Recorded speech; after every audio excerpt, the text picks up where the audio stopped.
بسم اللہ الرحمن الرحیم۔ ناظرین اکرام، یہ بات تو سبھی جانتے ہیں اور ہر مذہب کے ماننے والوں کا یہ عقیدہ ہے کہ موت کے بعد انسان کا جسم کچھ عرصہ میں مٹی کے ساتھ مٹی ہو جاتا ہے اور سوائے ہڈیوں کے کچھ باقی نہیں رہتا۔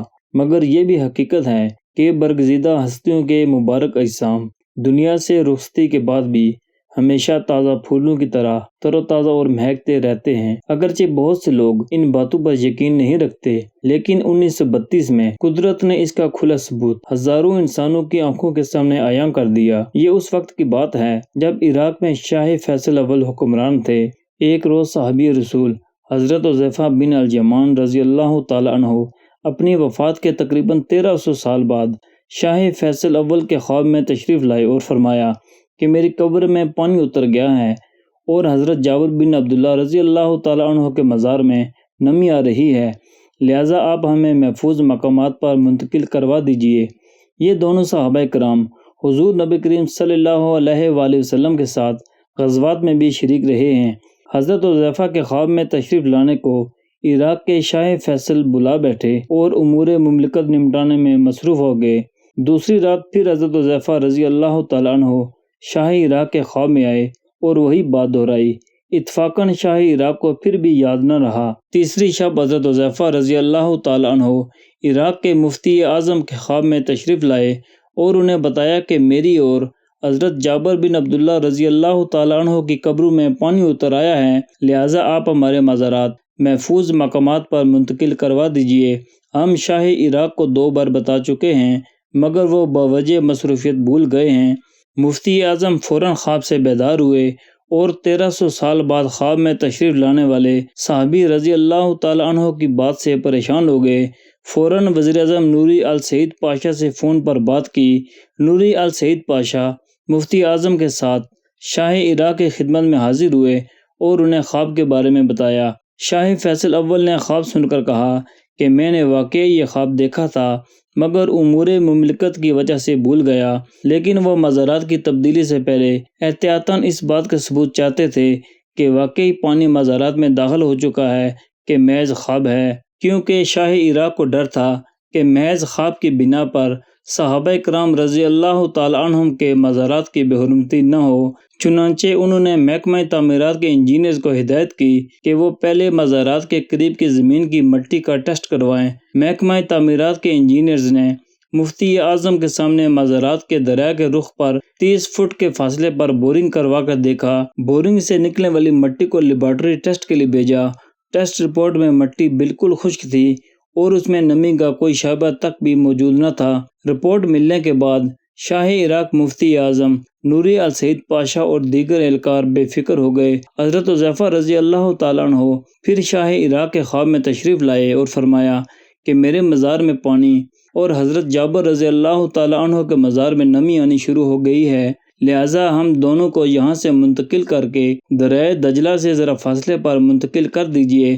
بادشاہ نے ان کی بات کو صرف خواب سمجھ کر نظر انداز کر دیا، کیونکہ ماہر تعمیرات نے ٹیسٹ رپورٹ پر مزارات میں نمی کی غیر موجودگی کے دستخط کر دیے تھے۔ اگلی رات حضرت حذیفہ رضی اللہ تعالی عنہ مفتی اعظم کے خواب میں تشریف لائے اور ناراض ہو کر کہا کہ بادشاہ ہماری بات پر توجہ نہیں دے رہے۔ مفتی اعظم نے شاہ عراق سے رابطہ کیا تو شاہ عراق مفتی اعظم پر سخت ناراض ہوئے اور انہیں کہا کہ آپ خواب پر یقین کر رہے ہیں جبکہ آپ ماہرین اراضی کے ساتھ بورنگ اور مٹی کی ٹیسٹ رپورٹ دیکھ چکے ہیں۔ صحابہ کرام رضی اللہ تعالی عنہ کے بار بار خواب میں آنے اور ان کی قدر و منزلت کے پیش نظر مفتی اعظم بادشاہ کے سامنے اس بات پر ڈٹ گئے کہ مزارات کو دوسری جگہ منتقل کرنا ضروری ہے۔ چنانچہ شاہ عراق نے مفتی اعظم سے فتویٰ لینے کے بعد عید الاضحیٰ کو ظہر کی نماز کے بعد مزارات کو کھولنے کا اعلان ریڈیو، ٹی وی اور اخبارات سے کروا دیا۔ 1300 سال بعد قبروں کی تبدیلی اور اس سے متعلق خبر نے دنیا بھر میں دھوم مچا دی۔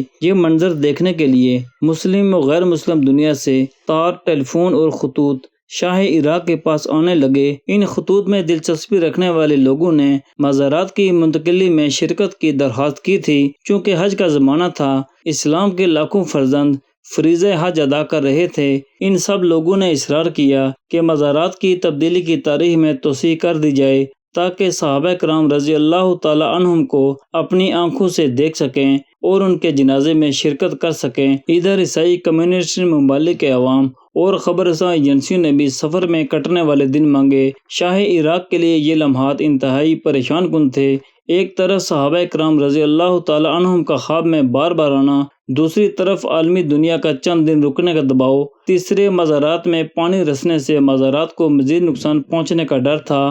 اس وقت حکومت عراق ایک عجب مخمصے کا شکار تھی۔ بالآخر ان کے رفقا کے ذہن میں ایک ترکیب آئی اور مزارات سے کوسوں دور بہنے والے دریا کے رخ پر 10 فٹ کے فاصلے پر ایک لمبی اور گہری خندق کھدوا کر اس میں کنکریٹ سے بھرائی کروا دی تاکہ مزید نمی آگے نہ پہنچے، اور اعلان کر دیا گیا کہ حج کے 10 روز بعد مزارات کی منتقلی عمل میں آئے گی۔ ان 10 دنوں میں دنیا کے مسلم و غیر مسلم ملکوں کے دلچسپی رکھنے والے عوام بغداد سے 40 میل دور سلمان پارک پہنچنا شروع ہو گئے۔ اس موقع پر عراق نے اپنے ملک آنے والے ہر مذہب و عقیدہ کے لوگوں پر سے کسٹم، پاسپورٹ اور کرنسی کی پابندی ختم کر دی تھی۔ بالآخر حج کے 10 دن بعد پیر کے روز جب 5 لاکھ افراد کی موجودگی میں مزارات کو کھولا گیا تو واقعی دونوں صحابہ کرام رضی اللہ تعالی عنہم کی قبروں میں پانی اتر چکا تھا۔ چنانچہ پہلے سے تیار ایک کرین جس پر ایک اسٹریچر نصب کیا گیا تھا مزارات میں داخل کر کے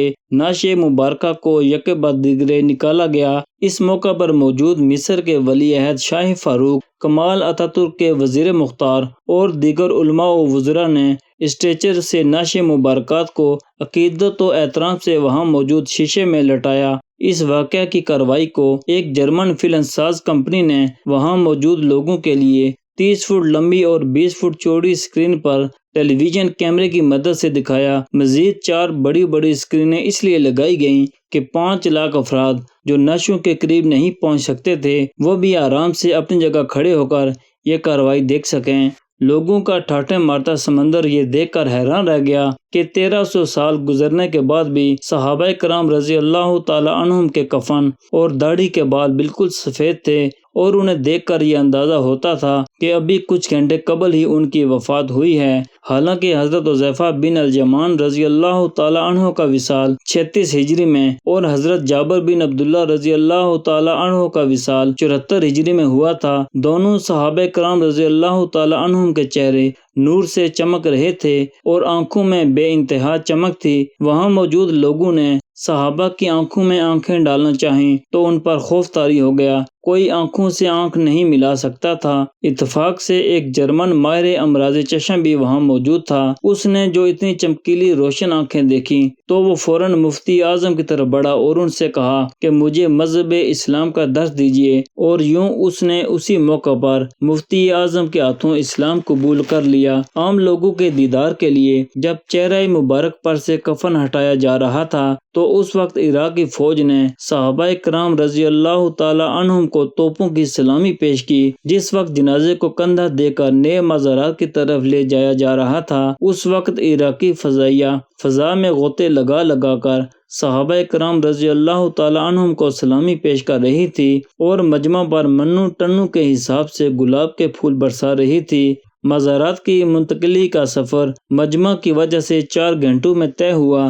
جب یہ جنازے نئے مزارات کے قریب حضرت سلیمان فارسی رضی اللہ تعالی عنہ کے مزار کے پاس پہنچے تو عراقی بحریہ، فضائیہ اور بری افواج کے دستوں نے انہیں گارڈ آف آنر پیش کیا اور کندھا دینے والے سربراہان مملکت، وزراء اور علماء پر پھول برسائے۔ اس موقع پر فضا اللہ اکبر کے فلک شگاف نعروں، فوجی بینڈوں اور توپوں کی گن گرج سے گونج رہی تھی۔ 1300 سال بعد قبروں کی منتقلی کے اس واقعے کو دیکھ کر ہزاروں کی تعداد میں لوگ دائرہ اسلام میں داخل ہوئے۔ ناظرین، اس موقع پر فلمائی جانے والی فلم حکومت عراق کے پاس محفوظ ہے۔ اگر دنیا بھر کی مسلم حکومتیں اس فلم کو دنیا بھر میں دکھانے کا اہتمام کریں تو غیر مسلم عالمی برادری کو اسلام کی جانب راغب کیا جا سکتا ہے۔ امید ہے آپ کو ہماری آج کی ویڈیو پسند آئی ہوگی۔ اگر ویڈیو پسند آئی ہے تو لائک اور شیئر کریں۔ اللہ پاک ہمارا حامی و ناصر ہو۔